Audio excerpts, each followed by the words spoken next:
Tenemos que saber, pero vamos a arrancar como siempre con nuestra mesa de análisis con mi querido Claudio Flores y Rafael Cardona. Claudio, ¿cómo estás? Muy buenos días.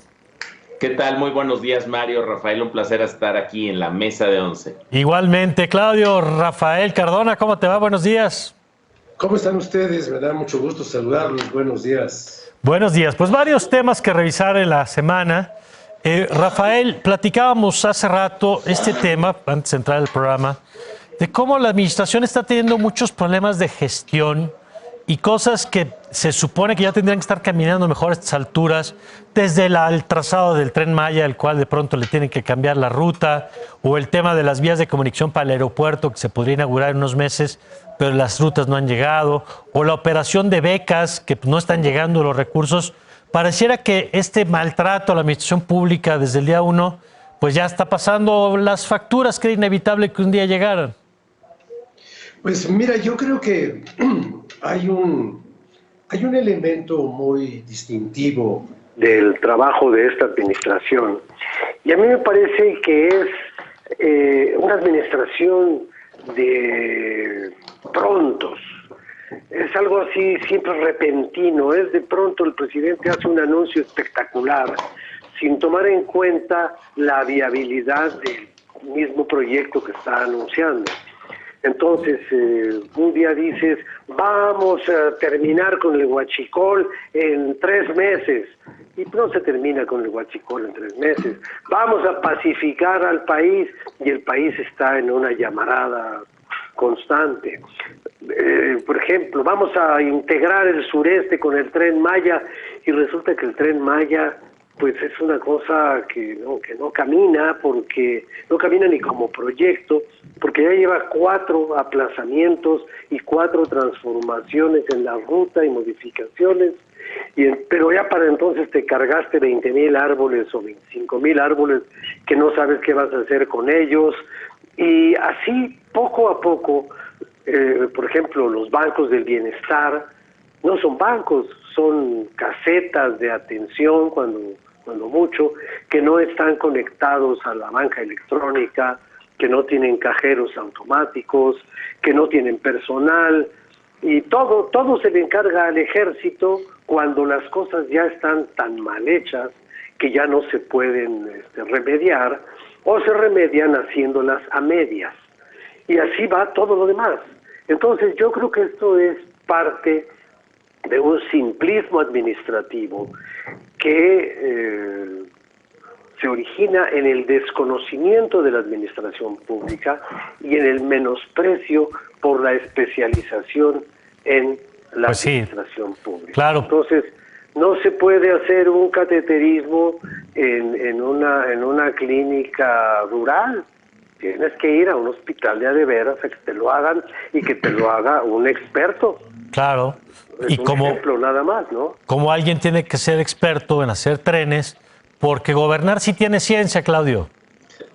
Gobernar sí tiene ciencia, Mario, y por eso me parece que esto revela 4 problemas estructurales que atraviesan toda la gestión de gobierno del presidente López Obrador y de este sexenio.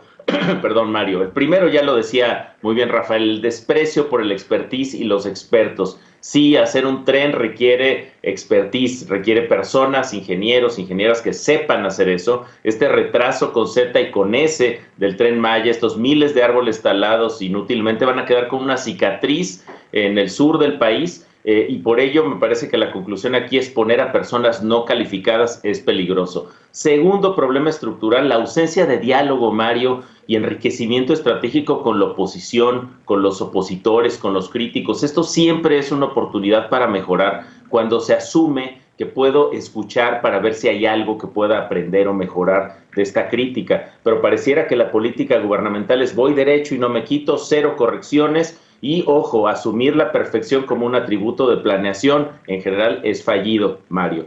Tercer elemento, repetir las peores prácticas en asignación de proyectos de los últimos gobiernos, sin licitaciones, premiando empresarios o amigos o familiares, sin transparencia, reservando información sistemáticamente. Mario, vamos a ver cuántos asuntos son reservados por este gobierno por 5 años por asuntos de seguridad nacional. Y el último, el cuarto elemento, la erosión, me parece importante, que está sufriendo en este ciclo informativo Mario, Rafael, la narrativa de honestidad y combate a la corrupción. Se suman los casos de impunidad, indultos, digamos, perdones simbólicos, protección a funcionarios y funcionarias enredados.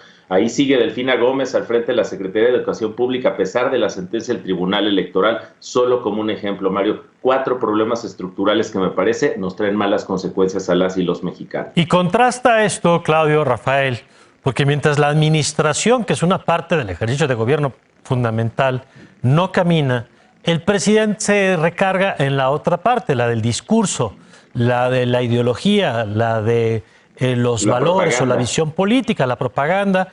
Y en ese marco, Rafael, hoy si uno revisa las primeras planas y escuchó ayer este video del presidente López Obrador, encontrará que pone sobre la mesa esto del testamento político, en donde el presidente, a propósito de este episodio, esta revisión que tuvo, me parece muy mal comunicada, porque si era una cosa de rutina, pues creo que se pudo haber comunicado desde temprano para evitar un tema de incertidumbre. Qué bueno que salió todo bien, qué bueno que el presidente ya está en su casa, pero sí hay, creo que, errores de comunicación de los que deberían aprender. Pero le incorpora el presidente este asunto de, bueno, pero como yo sé que mi salud pues no la tengo garantizada como nadie, estoy escribiendo un testamento político. ¿Y qué significa eso, Rafael? ¿Tú cómo lo lees? Mira, yo la palabra testamento político, Mario y Claudio, la asocio con un documento que se hizo en Francia en 1791 por el rey Luis XVI, que hizo un testamento político cuando la Revolución Francesa estaba transformando no solamente a Francia, sino a la noción del ejercicio del poder en el mundo. Entonces Luis XVI hizo un testamento político. Y de ahí en adelante he escuchado mucho la palabra testamento. Y los políticos hablan del testamento y del legado. ¿Cuál va a ser el legado que yo deje a la posteridad? Porque a los políticos, y sobre todo a los autócratas, les importa mucho la posteridad. Yo creo que les importa más que la realidad o la actualidad, la posteridad. Entonces el presidente de la República nos ha dicho que él no quiere estatuas, que él no quiere edificios con su nombre, que no quiere ser el hijo epónimo de Tabasco. Bueno, pero finalmente al decir, este es mi testamento, él incurre en una especie de deseo de ejercicio del poder más allá no solamente del término constitucional de su encargo, sino más allá de su propia vida. Es el poder más allá de la muerte, casi como hablaba Francisco de Quevedo del amor más allá de la muerte. Bueno, pues sí, polvo será, más polvo poderoso, diría don Francisco de Quevedo.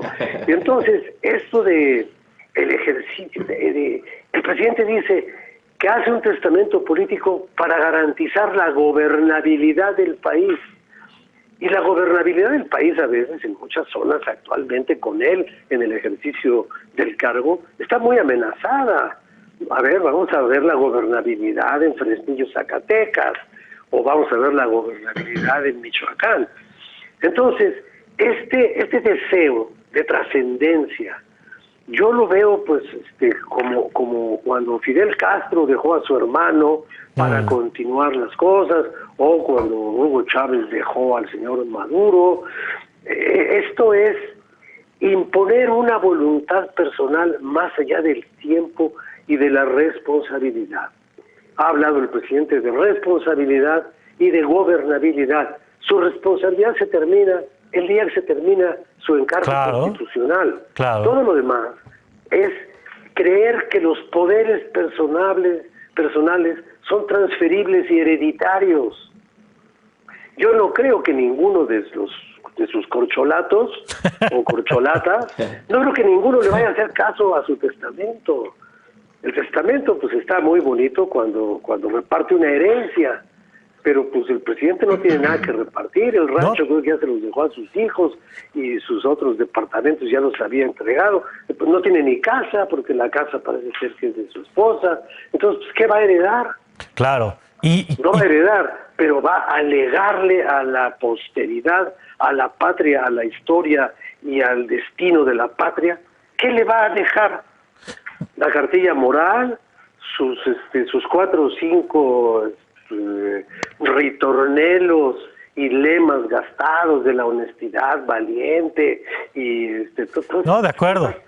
Y eso ya no da para un legado. de acuerdo. Y yo retomo, Claudio, yo creo que el presidente en efecto está más interesado en pasar a la historia que a los periódicos del día siguiente, digamos, ¿no?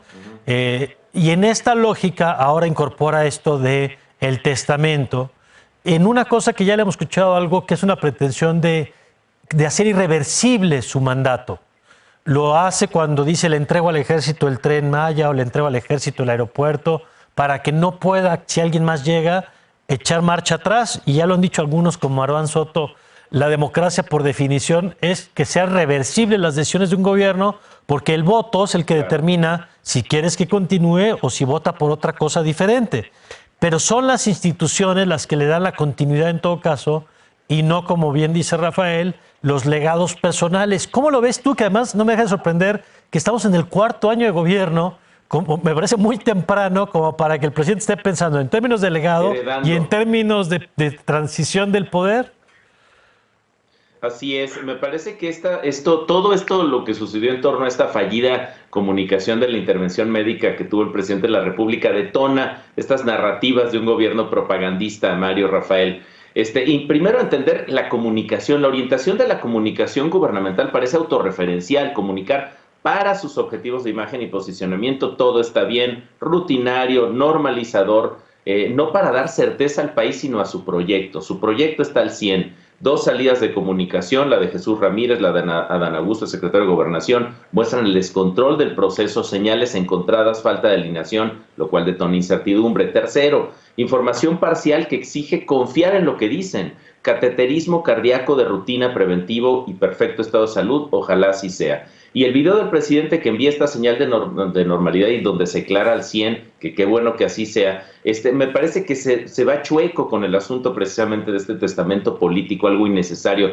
La Constitución mexicana ya dice qué hacer en esos casos, Mario, Rafael, y por eso me gustaría hacer como 5 conclusiones, me parece, de lo que nos muestra este escenario y esta situación específica. Parece que este gobierno es muy bueno para hacer propaganda, pero muy malo para informar al país. La prioridad es dar certeza a su proyecto, ¿no? Y no darle certeza al país. Mejor coordinación entre sus funcionarios sería deseable. Y finalmente, Mario, Rafael, creo que aquí quisiera retomar algo que me enseñó mi profesor Abraham Nosnik en comunicación, que me decía que la comunicación y la información tiene que tener 3 I's, Mario, Rafael. Información íntegra, es decir, honesta, información integral, es decir, completa, y finalmente información integrada, que funcione bien para la buena marcha del país, Mario. Y me parece que ojalá el gobierno pueda hacer un mejor trabajo de comunicación, porque hay mucho, mucho detrás de ello. Muy bien. Sí, Rafael. Mira, a mí me gustaría señalar otra cosa que es muy, muy, muy notable en este asunto del cateterismo. Cualquiera diría que si el presidente tiene una condición cardíaca que obliga a un examen, así sea un examen sencillo, ese es un asunto de salud. Sí. Es la salud de un individuo y entonces la información sobre su estado de salud debería ser proporcionada por la Secretaría de Salud si es que existe. ¿Por qué el parte médico no lo da el médico? El parte médico lo da un compadre al que tú pusiste en la Secretaría de Gobernación. Entonces, estás convirtiendo un asunto de salud personal que tiene repercusiones institucionales muy importantes, porque la vida del presidente es más importante en este momento que la vida de Andrés Manuel López Obrador. Sí, sí, sí. Porque él mismo ha dicho que él no se pertenece, sino que le pertenece al país y al pueblo. Bueno, entonces, ¿qué no hay un secretario de salud que nos explique qué fue lo que hicieron con el corazón presidencial? Lo tiene que hacer Adán Augusto. Entonces, ¿dónde está la Secretaría de Salud? Pues sí, es un tema político, es un tema de salud. Ya vamos a ver qué pasa en la semana y lo estaremos analizando aquí el próximo domingo. Rafael, gracias como siempre. Pues muchas gracias a ustedes, que tengan muy buen día y muy buena semana. Gracias, querido Claudio. Muchísimas gracias y una gran semana para todas y todos. Que así sea, gracias a los dos. Y nosotros vamos a regresar con un tema que, si en la agenda internacional ha habido asuntos a los que hay que ponerle atención, es este, y qué mejor que nos lo explique Mauricio Mechulam. Ya volvemos.